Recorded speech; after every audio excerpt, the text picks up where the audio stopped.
கர்த்தருடைய பரிசுநாமத்துக்கு ஸ்தோத்திரம். நம்ம கிறிஸ்துவர்கள் அநேக நேரம் நம்ம கடவுள தான் குற்றம் சொல்லிக்கொண்டே இருப்போம். அதாவது நம்ம வாழ்க்கையில ஒரு பிரச்சனை, ஒரு போராட்டம் வருது, ஒரு தேவைகள் வருது. நம்மளால இந்த சூழ்நிலைகள் மாறி போக முடியல. எங்க போனாலும் அடைக்கப்பட்ட கதவுகளா இருக்கு. அப்படிப்பட்ட சூழ்நிலையில நமக்கு உடனே என்ன கோவம் வருதுன்னா, ஏன் என் வாழ்க்கையில இப்படி பிரச்சனை?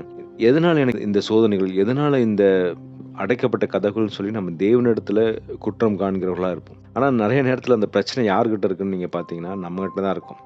நம்மனால தான் அந்த அடைக்கப்பட்ட கதவுகளா இருக்கும். நம்மனால தான் அந்த சோதனைகள் எல்லாம். எதனால அடைக்கப்பட்டிருக்கு நம்ம கடவுள்ட்ட கேட்காம, நம்ம உடனே என்ன பண்றோம்னா, தேவனை நம்ம குற்றப்படுத்துறோம். நம்ம மட்டும் இல்லைங்க. பழைய ஏற்பாடு காலத்திலேயே அப்படிதான் இல்ல. கிதியோன் காலத்துல பார்க்கிறோம். நியாயாதிபதிகள்ல கிதியோன் காலத்துல பார்த்தீங்கன்னா, மீதியானர்கள் ரொம்ப ஒரு கொடுமையா நடத்துறாங்க. அதாவது அவங்க என்னெல்லாம் விவசாயம் பண்றாங்களோ, அது எல்லாத்தையும் அள்ளிட்டு போயிடுறாங்க. ஆடு, மாடு, ஒட்டகம் எல்லாத்தையும் தூக்கிட்டு போறாங்க. அவங்க மீதியான் மக்கள்னால அவங்க படுற கஷ்டம் கொஞ்சம் நஞ்சம் இல்ல. அவங்க வறுமையில இருக்கிறாங்க. அந்த டைம்ல அவங்க கடவுள நோக்கி கூப்பிடுறாங்க. கடவுள நோக்கி கூப்பிட்ட உடனே கடவுள் என்ன சொல்றாரு, அ ஒரு நியாயாதிபதி எழுப்புறார். அது யாருன்னா கிதியோன். கிதியோன்ட்ட போயிட்டு அந்த அந்த தேவதூதன் பேசும்போது, அந்த கிதியோன் சொல்ற வார்த்தைய நீங்க கேளுங்களேன். அந்த வசனத்த நான் வாசிக்கிறேன். நியாயாதிபதிகள் 6:13. அப்பொழுது கிதியோன் அவரை நோக்கி, என் ஆண்டவனே, கர்த்தர் எங்களோடு இருந்தால் இவையெல்லாம் எங்களுக்கு நேரிடுவானேன்? கர்த்தர் எங்களை எகிப்திலிருந்து கொண்டு வரவில்லையா என்று எங்கள் பிதாக்கள் எங்களுக்கு விவரித்துச் சொன்ன அவருடைய அற்புதங்களை எல்லாம் எங்கே? இப்பொழுது கர்த்தர் எங்களை கைவிட்டு மீதியானர் கையில் எங்களை ஒப்புக் கொடுத்தாரே என்றான்.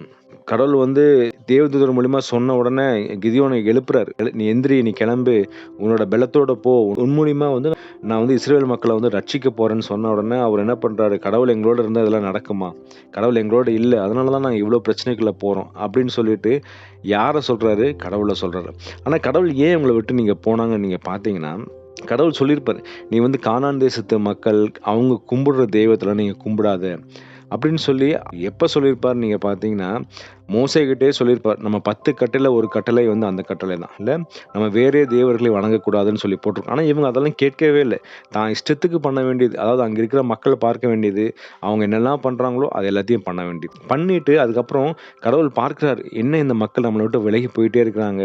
என்னுடைய சொந்த மக்களாச்சே அப்படின்னு சொல்லி அவள கூட்டிட்டு வரதுக்காக அவங்க என்ன பண்றாரு, கடவுள் அங்க இருக்கிற மக்கள எழுப்புறார். இல்ல, மீதியானர் எழுப்புறாரு, மோவாபியர் எழுப்புறாரு, அம்மோனியர் எழுப்புறாரு. இந்த டைம் பார்த்தீங்கன்னா மீதியானர் எழுப்புறாங்க.